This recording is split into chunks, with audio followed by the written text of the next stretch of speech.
Perfect. So the first team speaking for the motion is team 5A. So please start. Good Uh, morning, respected judges Starts in and three, my two, fellow one. officers. Yeah. It is an immense honor for me to Sorry, have. wait. Voice was breaking. What is the first participation code? 5A, sir. 5A. What is the first participant's code? Is it 0A? 5 05A. 05A, sir. So I 5A. request all the participants first to announce their participant code, please. Sir, my participatory code is 05A, and I am for the motion.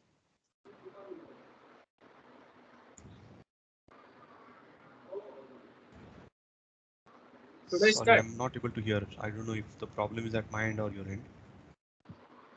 My code is 05A, and I am talking for the motion. Am I audible? Yes, 05A you said, Yes, sir. right? Yes, sir. Okay, okay, let's start. Good morning, respected judges and my worthy opponent. It is my honor to have chance to speak on very important topic, capital punishment, if it is a boon or bane, and I strongly support the motion. If in a single sentence, if I was to tell why it is needed, then a person killing another person himself has lost his right and liberty to have his own life. Still, in our country, the death penalty is awarded in the rarest of the rare crime. Bef- uh, Before I move on to the some case studies, I would like to mention some point which support the motion. First, it acts as a deterrent to the other criminals who think 10 times, if not at least twice, before doing such heinous levels of crime. It sends a strong message to the society that yes, justice is prevalent in our country, and sooner or later you are bound to get justice. Not only to the society, but it also sends a message to the criminals. They, it acts as a strong warning to those criminals who intend to do heinous crimes not only towards the other peoples but towards mankind, that they will be found, they will be given a fair trial, and after due procedure, they will also be awarded death punishment.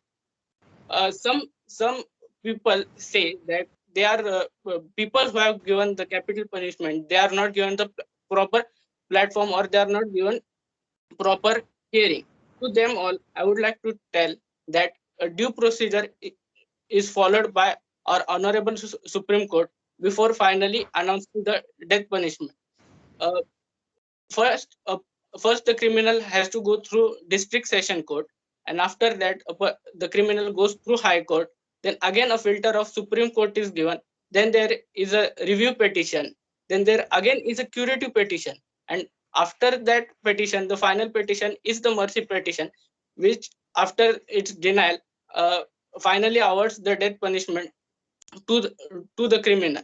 So I see no less filters for the criminal before he's actually given the death punishment. It might sound funny, but it is actually quite economical than other forms of punishment. If a person is awarded the life imprisonment, he might be just in the uh, in jail, and it's going to increase a bit uh, financial burdens on the jail authority and as well as on the government. And if that person is let loose in the crowd again, there is no telling that the person won't do the same crime again and won't be more dangerous to the society. Moreover, United Nations in its article uh, United Nations in its article 6.2 had also mentioned that that the country has its own right to uh, award the death penalty, but only after following due procedure of the court. Before conclusion, I would like to just ask the one small question, that before defending these people, have just a look at those victims who have suffered so much due to that person or due to that act. Have a look at their relatives, how they are still suffering. Don't they deserve justice? We all know that eye for an eye is just going to turn the world blind. But just have a look at those people morally. They would be still waiting for their justice. There are still some cases like case of Ajmal Kasab or Yaqub Merman, or even the one of the worst rape cases of Nirbhaya. They they had to go through a lot of suffering before receiving the uh, worthy justice.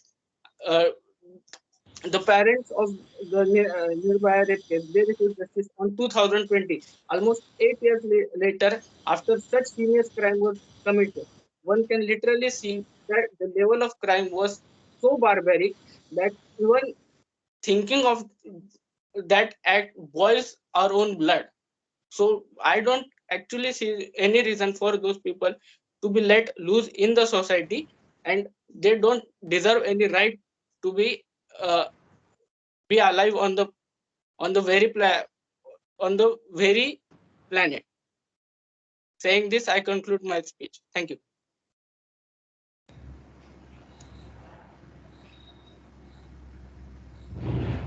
Thank you, Team 5A.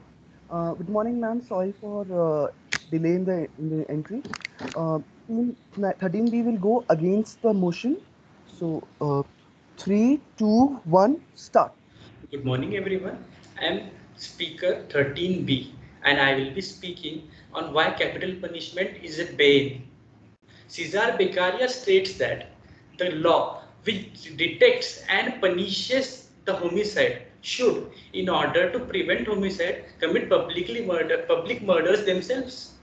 He further states that state has no right to snatch life and liberty from the person as it violates social contract theory. The death row inmates go through a long delay in trial, appeal, and executive clemencies. These delays make them go through a lot of fear, anxiety, and agony, which leads which is a near torture experience as stated by Supreme Court of India. Supreme Court states that this amalgamation of these factors creates a psychological and physiological near torture experience for these convicts. It clearly violates the Article 21 of our Constitution. Death is an irreversible process. If a person is found out to be innocent after some time in prison, he can be released immediately. But what if he he is dead already? That process cannot be reversed. There have been many cases around the world where after the person is sent to gallows, it has been found out that person was completely innocent. In the Supreme Court itself, in the case of Santosh Kumar Bariyar versus State of Maharashtra in 2009, states that the, the guidelines given in Bachchan Singh's case has not been thoroughly followed in last 13 death sentences given by the court. Further, the authorities are corrupt. The police is quite ineffective. The forensic science is not yet quite developed. The forensic science is not usually used in court of law to determine the guilt of a person. The forensic evidence can easily be overshadowed by witness or an eyewitness unless the forensic evidence is quite conclusive. According to a study conducted by Project 39A, it has been shown that 74.1% of death penalty convicts are belong to economically vulnerable portion of the society. The rich and powerful will take advantage of corruption and other things, while poor and helpless cannot. The poor and helpless cannot afford proper legal representation. Not only accused has to spend a lot of money, the state also spends a lot of money in representing itself at various trials, appeals, and other petitions. even the execution is a quite expensive procedure in itself. So the state spends quite a lot of money on these procedures. Further, the deterrence is the most commonly expressed rationale for capital punishment. According to a study conducted by Abdur Rahman Center, it shows that the states which have abolished death penalty as a punishment has a significant reduce in number of murders. Most of these crimes are passionate crimes. Most of the murders are passionate crimes. However, however, those are not passionate are cold-blooded. Those then there are serial killers who won't be deterred by anybody. Then there are terrorists who have a profound cause to commit the said act. They have accepted their fate as death, and they are and they believe that they will get into heaven after death. Also, even after all of this, it shows that deterrence, the death penalty does not cause deterrence in the minds of criminals committing heinous crimes. The procedure followed by law is also quite arbitrary. For example, if a person commits a rape just a day before their birthday, sir, I guess I Time's have up. 2 minutes for rebuttal, but I can continue within that.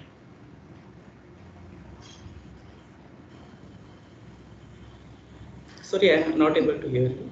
Uru, you are not Sorry, audible. Your mic is muted. sorry, I messed it up. Sorry. Ooh. Yeah, you do have 2 minutes. Sorry. Yeah, okay. As I was saying, the procedure followed by law is quite arbitrary. The procedure, for example, if a person commits rape of a girl just a day before her 12th birthday, and another person commits rape just a day after her 12th birthday, virtually they have committed the same crime. But the first person is given the death penalty, but the second person is given the death sentence. Isn't it quite unfair for the first person who is given the death penalty? Also, the president or the governor is the final person who decides fate of an individual. This person can be quite easily influenced by public at large, as they have a political career to protect. Also, according to the same study I've cited before by Project 39A, it shows that 76% of the prisoners 76% of the prisoners given death penalty belong to religious minorities and backward classes. This shows a clear bias against religious minorities. It might be the argument of people in favor of capital punishment that it brings satisfaction and closure to the victims of families. I would like to cite an example of Mahatma Gandhi's children.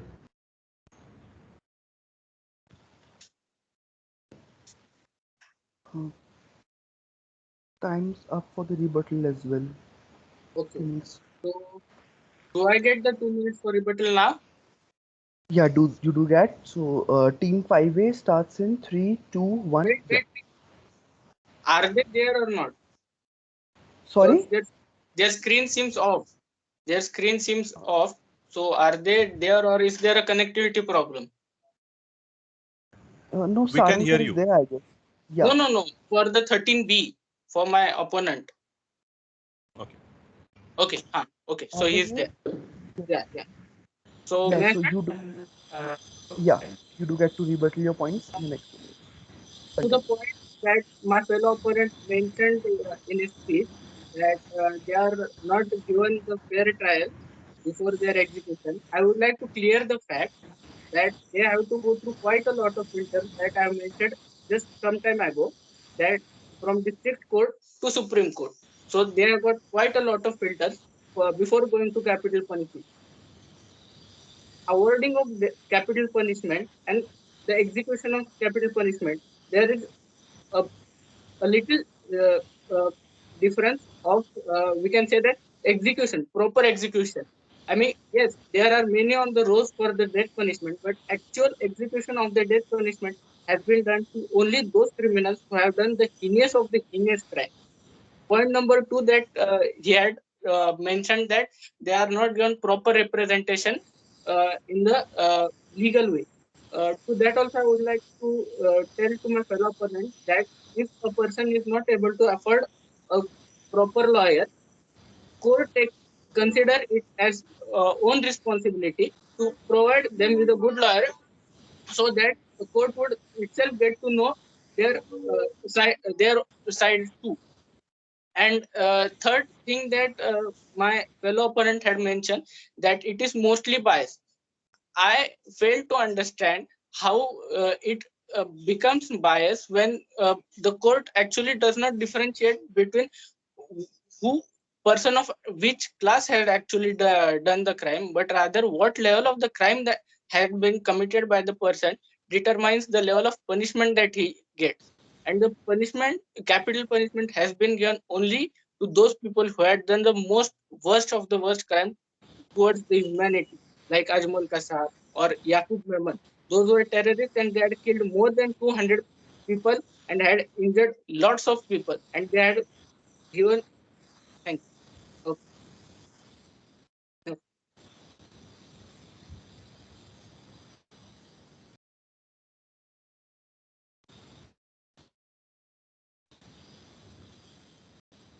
Puru, please unmute yourself. We can't hear you.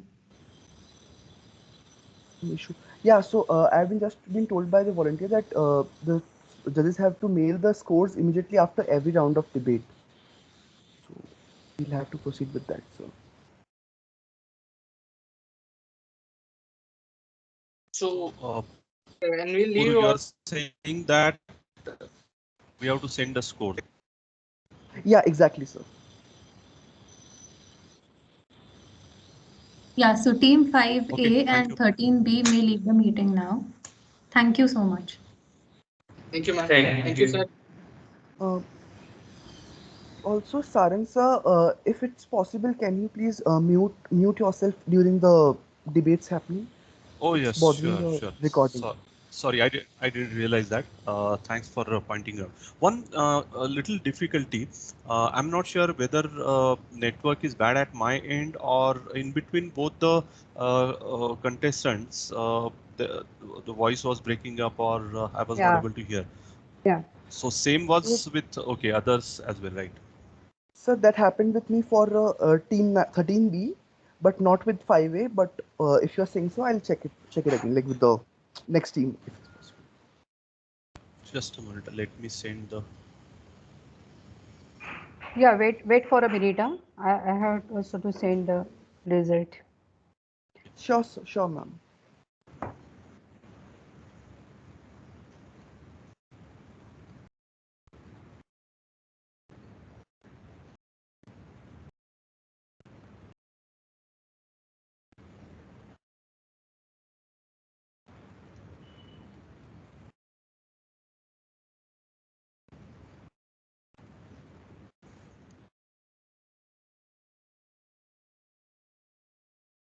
I've sent from my side.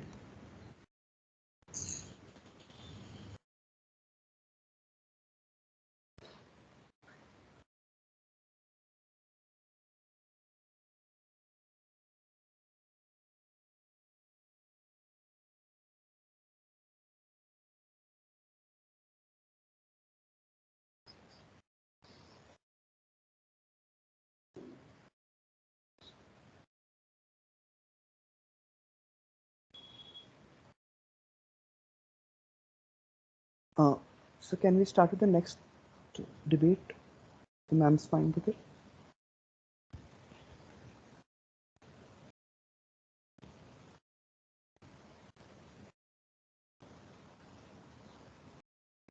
Yes, I'm good. Please check with ma'am.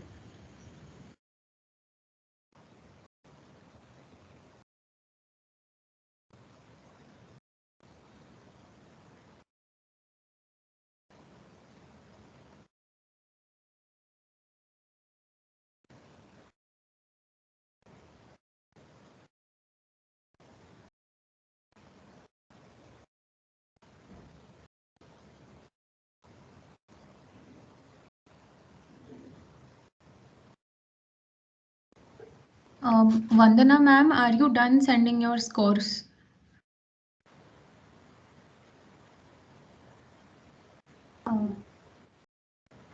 Not yet. How to send it, ma'am? Ma'am, you're supposed to email it. Okay. Yes. Just wait. Yeah, no Sure. problem. Email करायची आहे. तिथून आली तिथे, ती link जिथे आली तिथे पाठवायचं आहे. हे अवघड आहे बाबा, मला नाही जमणार हे करायला.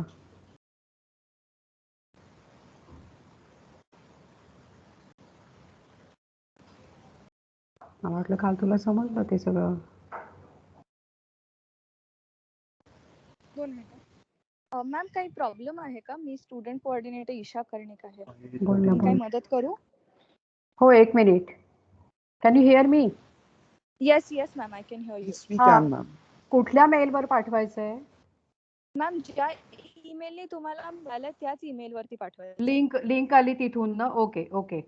अगर का link डिबेट आली त्याच कॉम्पिटिशन, हा ओके, डिबेट सोसायटी बद्दल आली आहे ना? Yes ma'am. ठीक आहे. एकच मिनिट फक्त. तयार आहे माझं शीट? हो I am ma'am. Sending it. Okay.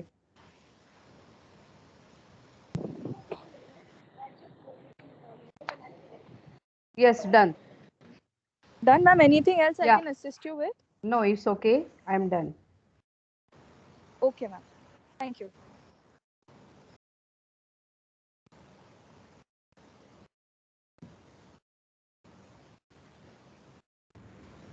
We can then start with next contestant. Sure, sir. So I request both the participants 1A and 2B to turn on their cameras.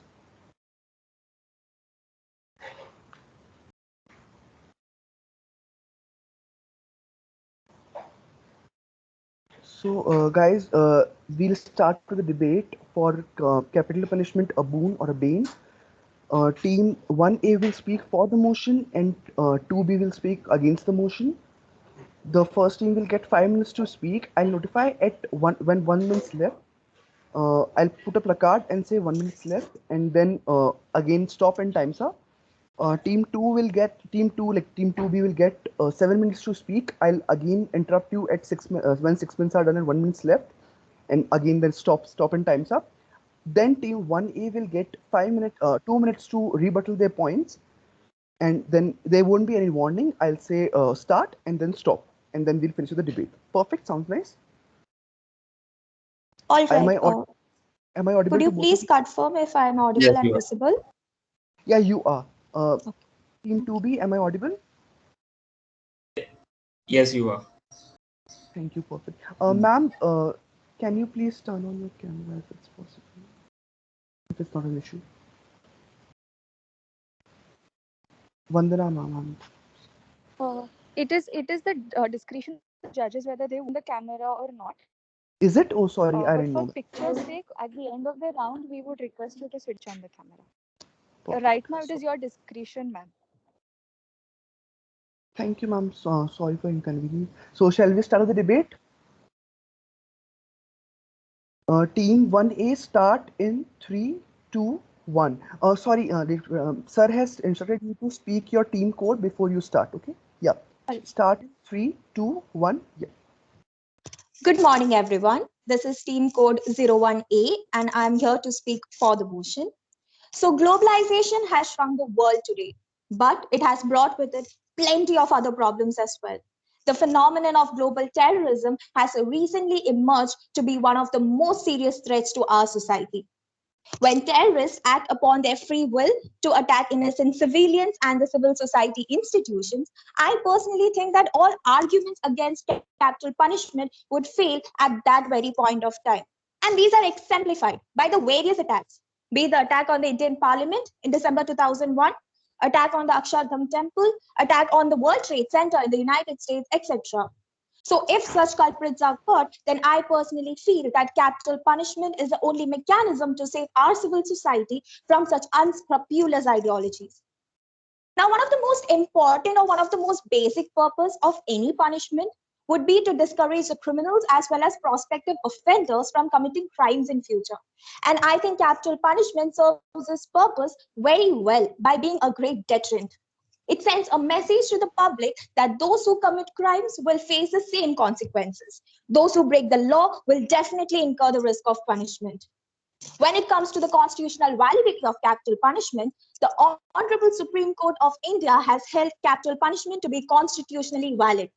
The deprivation of life is constitutionally permissible if it is done according to the procedure established by law. And as per the current scenario, capital punishment is awarded only in the rarest of the rare cases. And this very concept of rarest of rare itself reduces the frequency of executions. And I don't think it would be wrong to say that capital punishment is much more economical when compared to other forms of punishments because it permanently removes those people who pose a threat to our society. Also, it helps in reducing overpopulation in prisons, and it also ensures that much less money is spent upon individuals who have acted against our society in the most violent manner. When it comes to the moral grounds, I personally feel capital punishment is a moral necessity. It is morally appropriate when the survival of the society itself is in danger. It is morally acceptable when awarded in the most brutal, cold-blooded, and in mass killings as well, such as terrorism, massacre, or genocide. In fact, I personally feel that it would be morally wrong to keep such people alive at the expense of the lives of so many innocent people or potential victims of our society. Thus, I would like to conclude by relating an incident which took place in Albania. So back in 1992, when Albania was in a state of transition and chaos, slaughters and massacres were very common there at that point of time. People used to rob houses, and while robbing, they even killed the family members of the house. So two brothers who robbed a house murdered its 5 inhabitants. Among the victims was an 8-month-old infant who was hit by a metal lever in her fragile skull. Yes, you heard it right. They hit a baby who was just 8 months old with a metal lever and cracked her skull. When the leader of Albania back then came to know about this monstrous incident, he exercised capital punishment for the very first time. After the execution of those two brothers, the murder rates in Albania fell exponentially. Everybody feared for their lives and stopped committing such slaughters and robberies. So if executing one person means saving 100 innocent lives, isn't that worth doing? If executing one person means setting an example before society which could make our society much, much better, isn't that worth doing? As Cicero said, let the punishment match the offense. Thank you.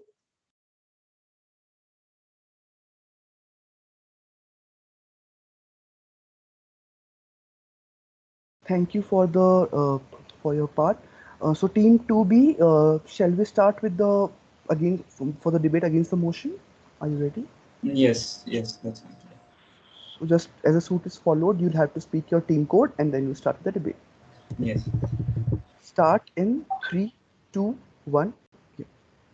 Good morning, judges. My team code is 2B.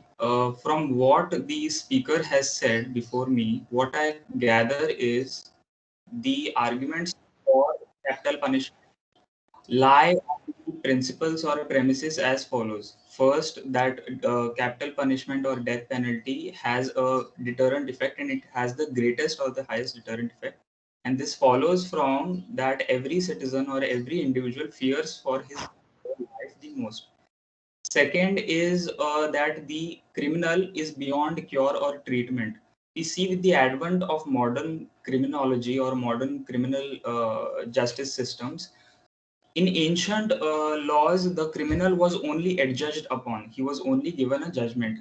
In the modern laws, we see that the criminal is less seen as a criminal, but more as a patient.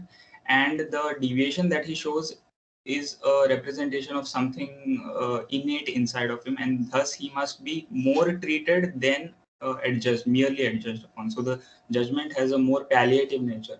And the third premise on which the speaker has argued for capital punishment is that it has a sense of justice. It tells the aggrieved person, the survivors of the victim, the deceased or the person on whom the crime has been committed. It tells these people, I know what situation you are in. I will take upon that burden. I will take upon myself. The state says so. and I will do unto that criminal what you in all your sensibilities, emotional sensibilities would have wanted to do to that person.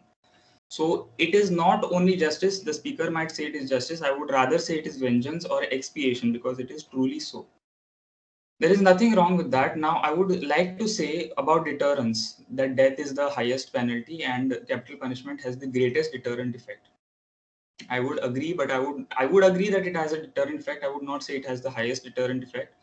There was a study conducted by Dr. Ken Haas, who is a political professor at the University of Chicago, I believe, and he says regarding this capital punishment, the studies say that for every death penalty, 17 or more, so 17 plus or minus 7 homicides are prevented. Now, he also presents the argument saying that if I will present an analogy now, if you are made to choose between getting poured on with 100 degrees burning oil or 500 degrees burning oil, which one would you choose? Someone might say that the 500 degrees burning oil is worse because it has a greater deterrent effect, someone might say, but both are equally so I don't see how death penalty has a greater deterring effect than life imprisonment. Now someone might say life imprisonment is in India, at least practically, is only up to 14 years. I'm saying why not increase the period for which a person is imprisoned. Secondly, she also, so deterring effect, that sounds a little, rationally speaking, the model that economists use, rationally speaking, it sounds rational, but practically it does not, humanistically, it does not sound correct. If you try to compare various levels of deterrence, then it does not make sense. Secondly, she said, she talked about economical. The premise on which the speaker goes forward is that after the point of commission of that heinous, that grievous, that grotesque crime, the human loses all his rights and enters into an irrevocable territory of animality, baseness.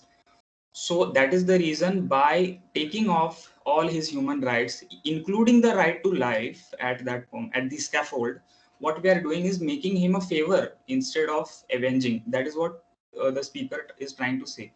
If you want to argue on economical basis, on the economy of punishment, on the economy of penalty, then there is also an argument for this. There is a book called Discipline and Punish by Michel Foucault, where he argues against death penalty. He is not anti-death penalty as such, but he argues in this particular respect because he says it is a bad economy of power. We do not have time to go into detail of that, but if you want to argue on economical basis, then I suggest, since the animal has lost all his human rights now, if I am to be insensitive, if the animal has lost all his human rights now, if you want to be economical, why kill him? Why not make him a slave? See, what used to happen you all are very esteemed judges, I do not want to, yes. So what used to happen in the old Germany after World War I, and also in France, what they used to do with the death row convicts was that they used to send them to the army, and since they are no more considered as humans, consent was not required, because consent is a characteristic of human agency. So they were sent in wars, they were sent in bulletproof vests were tested on them. That seems to be more economical than just killing off someone and saying that my taxpayer money is going somewhere else. Consider you paying a taxpayer money of a certain fraction and compare that, weigh that against sending someone into war. That sounds like a more, if you want to consider him as an economical resource, less as a human or animal resource, that sounds to be more economical. Why just kill him off? And the third, she talked about moral aspects. See, if you want to argue these questions on morality, although I do not, although I do agree that these questions are not separable, they are inseparable from these thoughts of morality, ethics, punish, discipline, and so on. But if you want to argue on the moral aspect, then there's moral ambiguity, and you can quote countless examples. You can say she talked about, the speaker talked about an 8 month old year baby there are numerous examples, but if you want to, but what I'm trying to establish is the incongruency between her last point, moral aspect, and the first 2 points. They really seem to contradict each other. And if you want to have a greater deterrent effect, then why not go for public executions? But then you will raise the question of morality again. So your argument seems logically inconclusive. So what I'm saying when I say that we have to argue, when I argue against capital punishment, is I'm saying my argument may seem a little far-fetched, might seem more moral than legal, it may seem more ideal than real, it may seem more romantic than logically conclusive. But what I'm asking you is to believe in those essential human principles. Do not violate, do not let them be violated. But that is it. That is how I would like to conclude my argument. Thank you, Team 2B. So now Team 1A gets 2 minutes to rebuttal their points. You may start in 3, 2, 1. Okay, so first of all, I would like to appreciate my opponent for putting forth his views with so much confidence and passion. So, firstly, he stated how a criminal is not born a criminal, but it is his circumstances and situations which makes him a criminal. So, he must be treated with a lot of patience and care. So, I would like to make a reference to mythology here, where Lord Krishna himself was born in a prison and he was then later separated from his parents. So did all such negative circumstances make him a criminal? No, right? So 100% happy and perfect life without any obstacles, without any challenges is just a myth. We'll all have to face obstacles, we'll all have to face challenges. So it's not the situation, but rather how we react to the situation which matters. And unfairness of life, it cannot be taken as a license by anyone to walk through the wrong path. Again, secondly, my opponent stated how life imprisonment can be a much effective deterrent or much effective punishment when compared to capital punishment. To this, I would like to say that I personally feel that capital punishment can be a much effective deterrent or punishment when compared to life imprisonment, for the very simple fact that people fear death more than imprisonment. Again, the cost of maintaining a prisoner in a high security prison with all such facilities, with all such requirements, and that too for so many years, it can be very high. Why should a dreaded criminal be looked after and fed properly when there are so many innocent children and others dying of starvation out there? So that were the two main points I would like to put forth before the judges as a rebuttal. Thank you so much. Thank you, participants. You may leave now. Judges, as the suit follows, you have to mail the scores again, and then we'll admit the next 2 students. Thank you, sir.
Okay, I'm ready to go.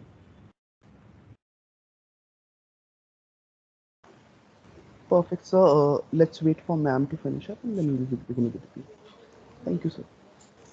One question. Yes, sir. So the The topic is going to be capital punishment only, right? Yeah, for this act, it will be capital punishment. Good morning, sir. This is the last debate that will be for capital punishment. After this, we'll be having the next team will be 8A versus 11B. So, guys, please don't admit anyone else other than 8A and 11B. We don't have one of the teams yet, I guess. 8A we don't have, right? Huh?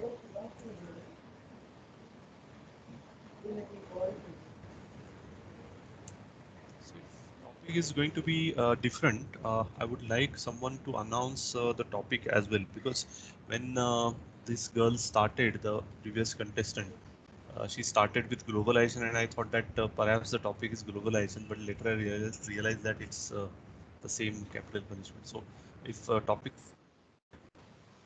are going to be different, please announce that as well.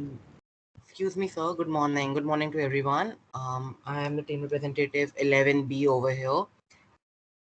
And I think it would be fine by your end if we include the topic in our introduction itself.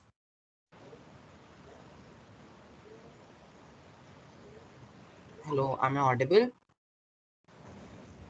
Yes, yes. Yeah, so I think it would be fine by you if we include the topic in our introduction itself. Yeah, it's fine. I'm okay with someone announcing it.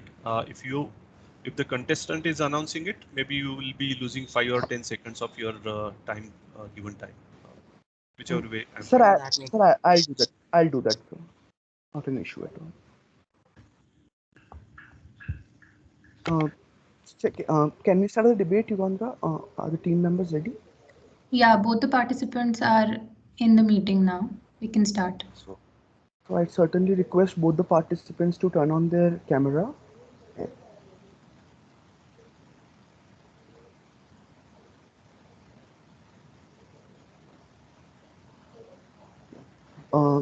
As the suit follows, we'll start with the debate for the capital punishment, a Bane or Boon. Team 8A will speak for the motion, and Team 11B will speak for against the motion.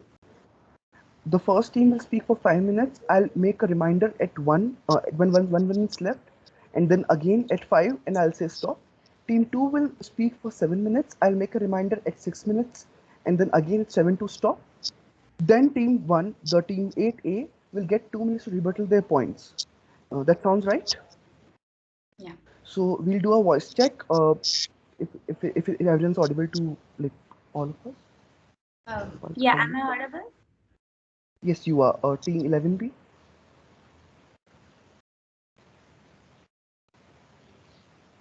Your screen seems to be stuck, I guess. Is there any issue there? Hello, am I audible and visible to all? You are audible, but your screen's lagging quite a bit. For me, at least. Give me a moment. I'll just connect to my hotspot then instead of the Wi-Fi. Perfect. Do that. I hope it's fine now. Is it? No, so I'll just can I just get a minute then?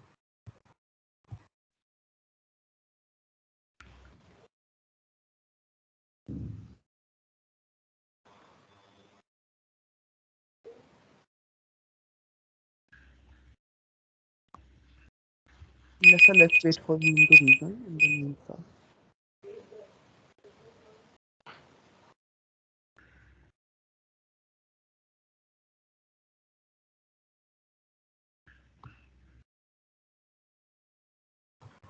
Am I audible and visible properly now?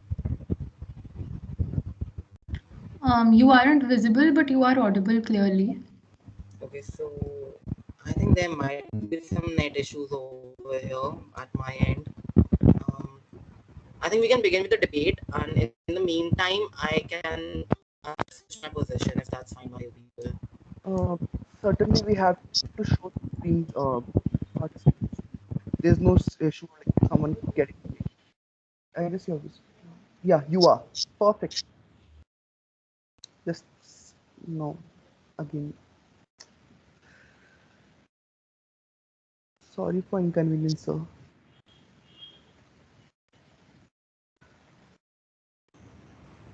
this I think fine? now it might be fine. Can we begin? Yeah, you can. Is So it sorry audible for the for inconvenience. nothing much?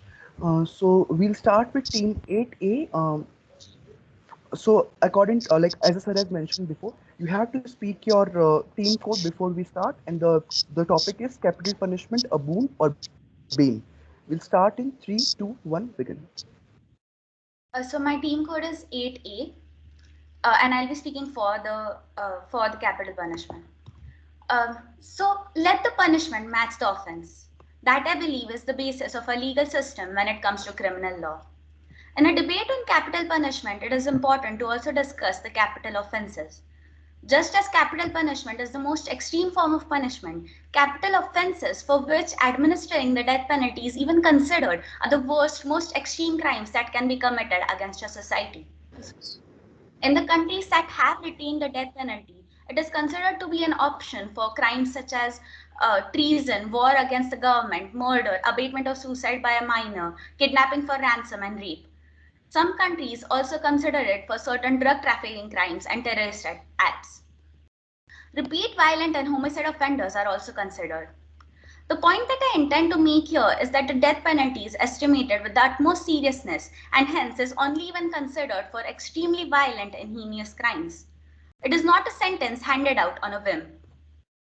Now that we have understood the gravity of the death penalty, let me give you 3 of the most important reasons why capital punishment is a boon. First, let us look at the most obvious reason, retribution.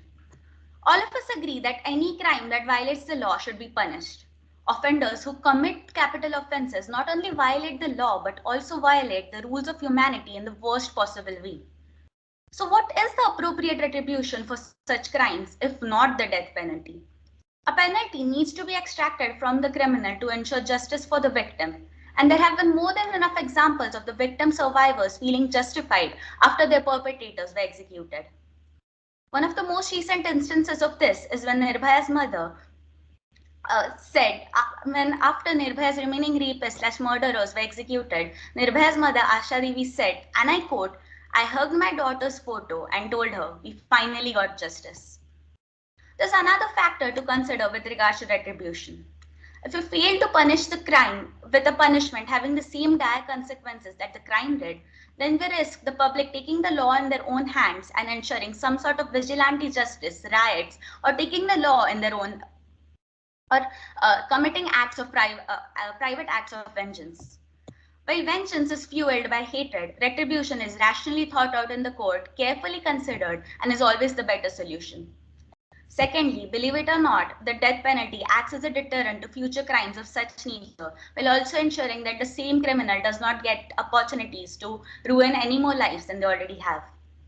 Singapore and Japan, being 2 of the seaface countries in the world, regularly consider the death penalty in the most serious of crimes. In fact, in a survey conducted in Singapore, a whopping 95% of Singaporeans believe that the strict administration of the capital punishment helped them feel safe in their own country. Even 80.3% of the Japanese population were on board with the death penalty. Crimes eligible for the death penalty are evaluated from all aspects of the crime, including the motive, the degree of viciousness, the impact on society, the number of victims, the offender's history and age. And in most cases, the sentence is only finalized when there is no other possible retribution. If the death penalty is abolished and the criminals who most likely would have gotten it are let out on parole or due to prison overcrowding or whatnot, they most definitely will commit homicidal crimes again. And there have been far too many instances of this than there should be. The court considers the future threat from homicide offenders, and the death penalty ensures that the threats don't cause any more damage to society than they already have. Furthermore, in the case of death penalty for extreme terrorist acts, like the 26 November attacks, for example, inarguably furthers the cause against terrorism and shows that the country is ready to defend itself. Lastly, let us consider the moral reason. Don't you think that a person who has taken the life of another human being or ruined it has forfeited their own right to life? Is someone capable of committing these heinous, sickening acts, knowing fully well the pain, sorrow, tragedy, and ruin they'll be inflicting on their victims' lives, deserving of our sympathy? In fact, an argument can be made that the offenders on death row are treated more humanely than they treat their own victims. They are given multiple opportunities and provisions by the law to make their case, show their remorse, and appeal the capital punishment. Appeal for clemency even. Lives of the victims, on the other hand, are brutally cut short without any warnings, without any consideration. All of these reasons are why I wholeheartedly believe that in case of capital punishment, the punishment matches the crime and abolishing the death penalty is not an option. Can you please tell me how I'm doing on the time? You are complete 4 minutes and 30-40 seconds are left. Yeah. You've actually completed you've talked for 4 minutes and 45 seconds. Yet. Okay, so all of these reasons are why I believe that the capital punishment is a boon, in fact, and it is the only way that the punishment matches the crime. I guess that's time up for me, so I'll. It is, yeah. So we'll start with team code 11B. He'll be speaking against the motion and 7 minutes for the. Sir, just a request. Can I please get a time check at 5 minutes as well? Sure, I'll do that. So you want time check at 5 and 6 both, right? Yeah, or just 5 and 6 both. Perfect, I'll do that. Thank you so much. I hope I'm completely audible and visible. Yes, you are. Thank you so much for acknowledging. Team code 11B speaking against the motion. Ladies and gentlemen of the House, humans from time and again have contended that they are a civilized generation, the social animals as we like to call ourselves. Today, I do not wish to begin with something that sounds highly vivid, quote Dickens, Huber, or take some other ostentatious name. No. Neither do I wish to say something that would leave you in awe, raise my voice, or shout my mind, because my contention is a spectacularly simple one. And the question is not whether people deserve to die for their crimes. It is whether we, so proud to call ourselves a civilized state, deserve to kill. A very hearty good morning to this August gathering. Today, I extend my warmest regards and best of wishes to the esteemed judges and my worthy opponent. I, an individual bearing team code 11B, would like to share my views against the motion on the topic capital punishment, a bane or a boon. Ladies and gentlemen of the House, my worthy opponent talked about morality over here. Now let me tell you that judicial execution, esteemed dignitaries, can never cancel or remove the atrocity it seeks to punish. It can only add a second atrocity to the original one, because as much as we would like to deny it, two wrongs never make a right. But here I should imagine the most terrible part of the whole punishment. It is not the bodily pain, let me remind you, but the certain knowledge that in an hour, then in 10 minutes, then in half a minute, and then now, this very instant, one's soul must quit the body, and that this is as certain as it can be. The whole agony, ladies and gentlemen of the House, resides in the fact that there's no escape, none whatsoever. Respected dignitaries, what may come as a surprise to most is that the death penalty, in addition to being unequivocally inhumane, is far more expensive than a system utilizing life imprisonment as an alternative punishment. Longer trials, appeals, the need for more lawyers and experts on both sides of the case, and the relative rarity of executions are just some of the reasons for the same. Most cases, let me remind you, in which the death penalty is sought, do not end up with the death penalty being imposed. And once imposed, these death penalties are most likely to be overturned. Ladies and gentlemen, most defendants who are sentenced to death essentially end up spending their life in prison, but at a highly inflated cost, because the death penalty was involved here.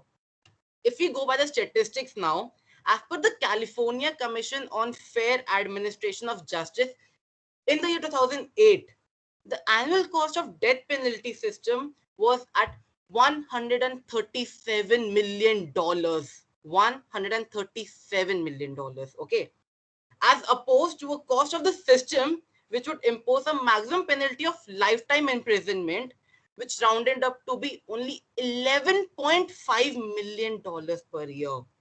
A major transition.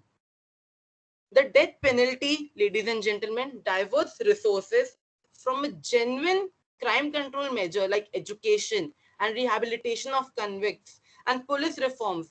And let me tell you, I don't know about you, but for me, any society that would rather invest in murdering its citizens than betterment of its people is a society in a dire need to reconsider its priorities. The idea and aim of justice, ladies and gentlemen, is remedy, atonement, redemption. That cannot be allowed to turn into legalized retribution. It said that just because it's legal does not mean it's right. A lot of people have spoken about how the legalities are brought upon the society, and my worthy opponent within her jurisdiction left no stone unturned. No stone unturned to glorify the apparent policy of cancelling crime with crime. But there is this one thing known as human conscience that prevents me personally to get conveyed with her words. Since 1990, ladies and gentlemen, at least 97 kids were sentenced to death penalty within Iran itself. Even today, in majority of Islamic state, the deed doesn't end with death penalty. It tumbled down to cruelty, simple and downright cruelty. In Saudi Arabia, women are stoned to death if they commit adultery, a crime decriminalized in our country and majority of the world. In Afghanistan, Brunei, Iran, people are put on death row only whilst they are blamed for the crime of blasphemy. Let me remind you. Amnesty International, ladies and gentlemen, has documented at least 152 executions of people who were below the age of 18 at the time of the crime in 10 countries only. Now, this is just the tip of the iceberg, and the story doesn't end here. As my worthy opponent pointed out, that death penalty, as per her opinion, as to what I interpreted, was that is just a tool used by the state to create terror amongst the crowd, and that's not how the world works. That's not how the society works. The likes of Cicero, as my worthy opponent mentioned, said that let the punishment match the offense. Now the question remains, who shall be allowed to determine this balance? Because let me remind you, ladies and gentlemen, that the man who has a conscience suffers while acknowledging his sin, and that is his punishment. And I beg my opposition's pardon for not believing that there are some human rights that run so deep that we cannot negotiate them away. The government can neither bestow nor snatch away for good or bad behavior, and that it's right not to be tortured and not to be killed. And let me remind you that the Universal Declaration of Human Rights would agree with me on this. Only to live and live, life whatever it may be.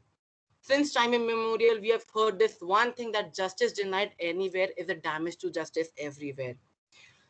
Ladies and gentlemen of the house, now think of a scenario where you lose a loved one to this horrendous crime of capital punishment, only to find out later that they were completely innocent. A father, a mother, a brother, your relations.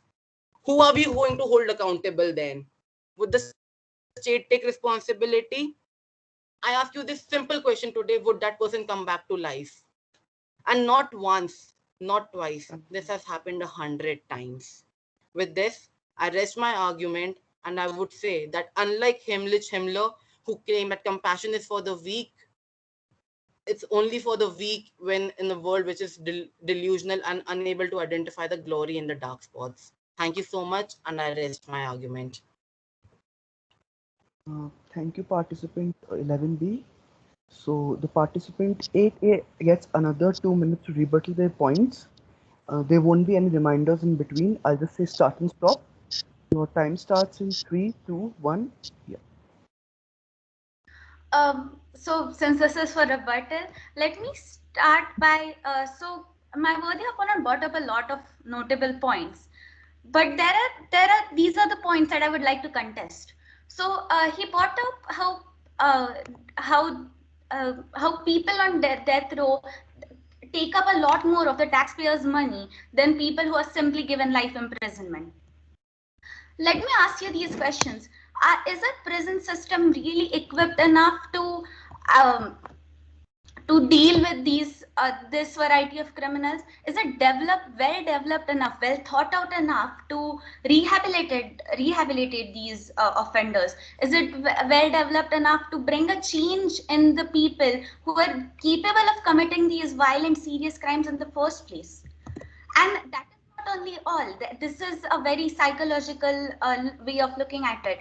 Are we even considering the fact that our prison system is not equipped enough to handle these many criminals? Prison overcrowding is a frequent issue. Not enough resources in prison is also a frequent issue, which is why my argument stands that criminals.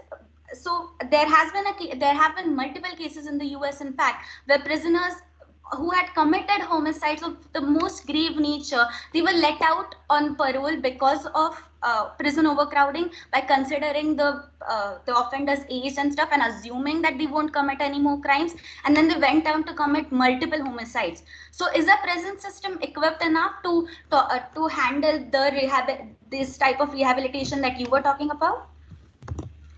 Secondly, so my worthy opponent brought up Iran and Sudan, where of course I agree that people are executed for crimes that do not deserve that punishment, where the punishment does not match the crime.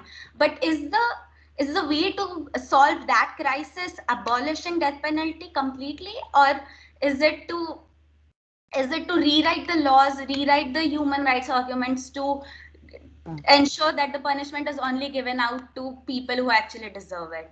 That's my time. I conclude by saying that capital punishment is a boon, and I strongly believe in that. Thank you. Esteemed judges, if you may allow, would I be provided with an opportunity to provide just a single sentence argument to this rebuttal? No, you will not be. Noted. Thank you so much for acknowledging it. Thank you, participants. You may leave now. Thank you so much for having us. Yes. Thank you for your time. Sir, as the suit follows, you guys have to mail the scores to the email provided, and then we'll let the others to you.